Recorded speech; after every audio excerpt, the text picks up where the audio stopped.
be refueled in the air, giving them virtually unlimited range. As part of Operation Desert Storm, PSYOPs broadcasts helped persuade Iraqi troops to surrender.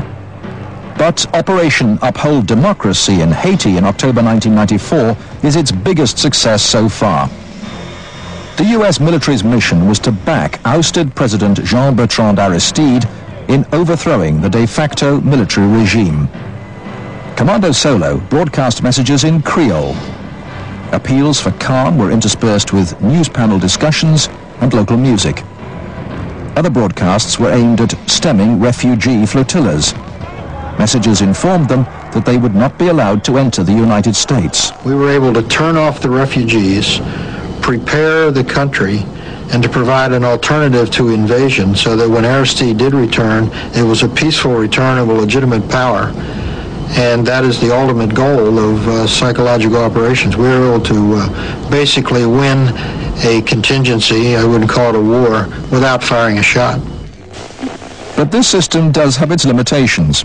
Anyone can turn off the propaganda by turning off their radio or television. The ultimate weapon in the info war would be so secret, so invisible, so undetectable, you would never know your mind was under attack.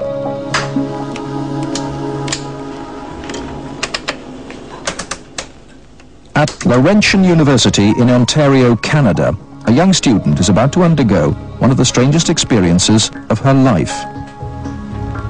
They're hooking Denise's brain up to an electroencephalograph, or EEG machine.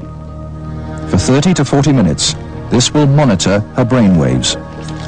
While these electric coils attached on either side of her head will immerse her brain in an electromagnetic field. Her brain actually completes the circuit between the two coils. The field pulsing through her brain is less powerful than one given off by a digital clock radio.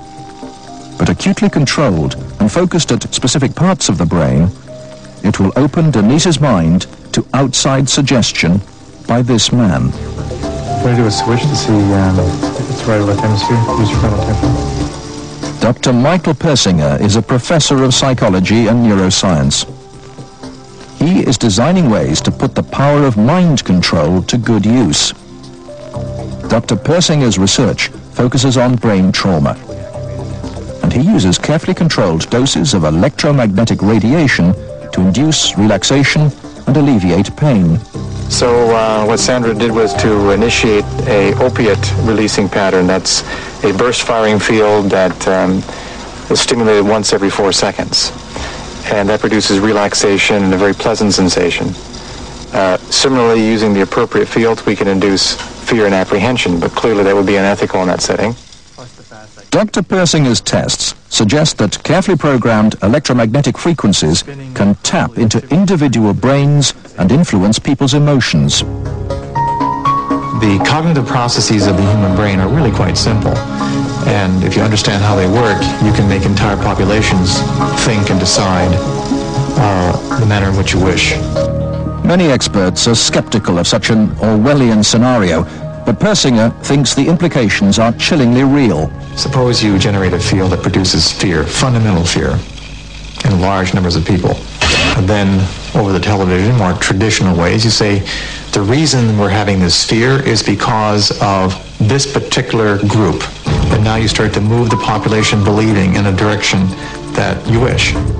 To influence 250 million people, the equivalent of the entire population of the United States, may not be that difficult. According to Dr. Persinger, we already have the technology, satellites and television and radio transmitters. Mind control may already be happening. We know the mysterious PSYOPs plane can beam persuasive sounds and pictures into people's television sets. Will it someday beam disturbing frequencies directly into the mind? Mind control will be the ultimate non-lethal weapon. The prospect of a war without pain or death, where victory comes without a single shot being fired, should be a cause for jubilation. Smart military technologies and non-lethal weapons could at least prevent the awful carnage of large-scale head-to-head combat. What then can we expect of war in the 21st century? Which will frighten us more, the threat of unspeakable destruction from plasma cannons and lasers on high, or the prospect of national computer crashes?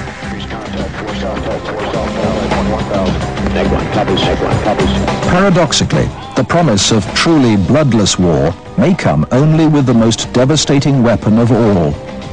If the human mind and will become the battleground of the future, War 2020 may be won without so much as a whimper, let alone a bang.